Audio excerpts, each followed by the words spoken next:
Imagine a land where public office is not a gold mine but a duty post, where leaders are stewards, not looters. My people, when the soup is too sweet, the spoon will not stop dancing in it. In Nigeria, public office has become that oversweet soup. Many enters not to serve but to serve, not to build but to take. This is why our schools leak, our hospital crumble, and our road look like the surface of the moon. But it doesn't have to be this way. Today, I want us to open our minds and hearts to a fresh way of thinking, a way to make public office so unappealing to thieves that only true servants dare to step inside. This isn't just theory, it is the key to the future of our country.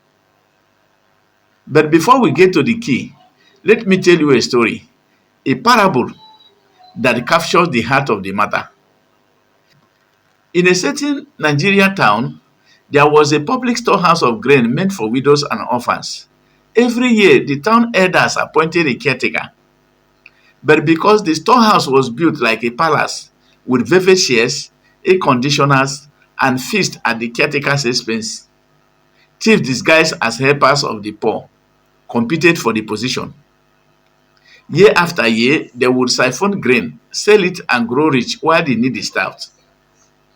One day, a wise elder said, "Let us rebuild the storehouse as a simple shed. Let us pay only a modest stipend and demand transparent records. Let us make the role a true service, not a feast." The following year, only a handful applied, and those who did came with the hearts of service. The grain began to reach the widows and orphans again. This parable mirrors our public offices.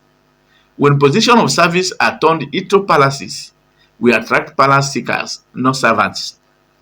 If we want genuine leaders, we must redesign the storehouse. That's the picture. Now, let's walk through the steps of transforming our public offices from palaces for thieves into workstations for servants. First, we must change the incentives. Public office in Nigeria today is like a honey spilled on the floor.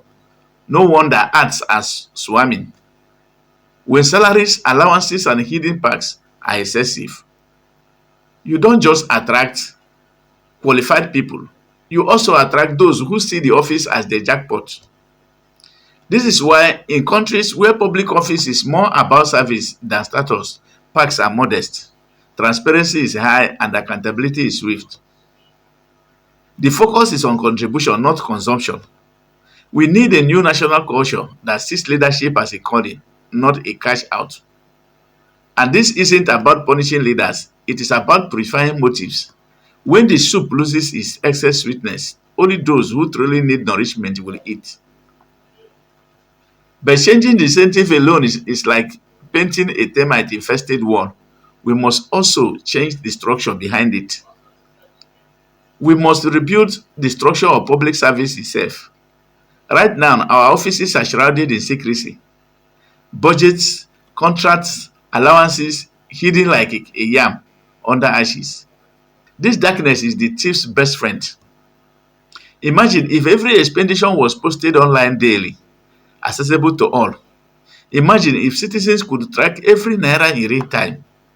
Transparency is sunlight, and sunlight kills the germs of corruption. When thieves know their footprints will be visible, they will think twice before entering the storehouse. This is not far-fetched. In some states and countries, open budget portals, citizen audits, and whistleblower protection have reduced corruption drastically. We can adapt and adopt these practices here. Transparency turns the palace back into a glass house. And as we say, he who lives in a glass house should not throw stones. But even a transparent system needs watchmen. Who watches the storehouse? Who shakes the shakers? Now, we need strong, independent oversight bodies that are not mere barking dogs, but the biting ones.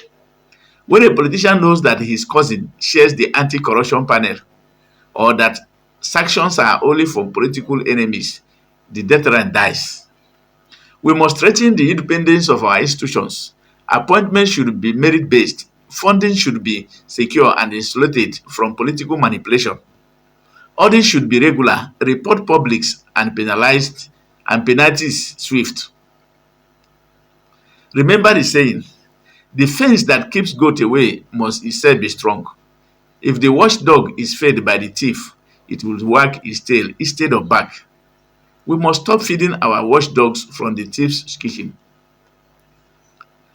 So, and beyond laws and institutions, there is a deeper issue, the culture and mindset of our society. Finally, we must reform our civic values. In a society where citizens celebrate looters, where churches and mosques give front seat to thieves and communities crown them as chiefs, even the best laws will fail. Public office will remain attractive to thieves until we, the people, stop rewarding them. We must change the narrative. Leadership is sacrifice, not enjoyment. Service is honor, not exploitation. This is like a market. If no one buys stolen goods, the thief will stop stealing. If no one celebrates stolen wealth, the looter will lose interest. When we as a people raise our moral standard and stop glorifying ill-gotten gains, thieves will find public office too hard to handle. All these truths sound big, but what can you, sitting at home, do about them? Let's break it down. One, demand modesty in office. Support policies and candidates who propose modest salaries and perks. Ask hard questions about allowances. Then, two, use your voice for transparency. Follow budget portals, support independent media, share verified information, and demand open data from your leaders. Then, three, support real oversight. Back reforms to strengthen anti corruption agencies, judicial independence, and the citizen audits. Number four, change the celebration culture. Refuse to attend events celebrating non-looters. Teach your children that integrity is better than ill-gotten wealth, and they will learn from it and grow with it.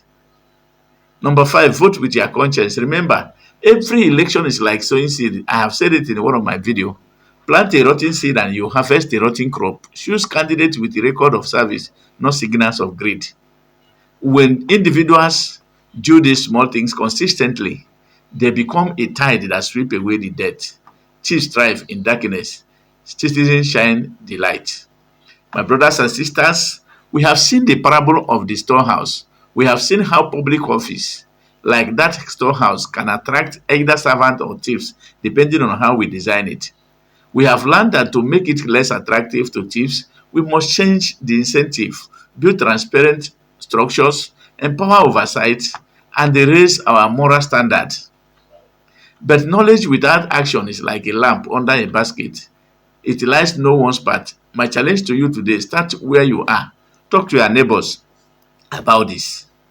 Support leaders and policies that make public office a duty, not a jackpot. Refuse to be dazzled by stolen wealth. Teach your children integrity. If we do this, one day, public office in Nigeria will be what it was always meant to be, a sacred trust, not a personal treasure chest. And when that day comes, thieves will look at public office and walk away because it will no longer be their sweet soup. It will be a humble plate of service meant only for true servants. The journey starts with you. Will you begin today? That is the question. Thank you for being with me and thank you for watching this video, and I believe you have learned something. Please share this video, follow us on this page, and also subscribe to our YouTube channel, Ogalago Amechi Ogalago Speaks. Thank you for watching and God bless you.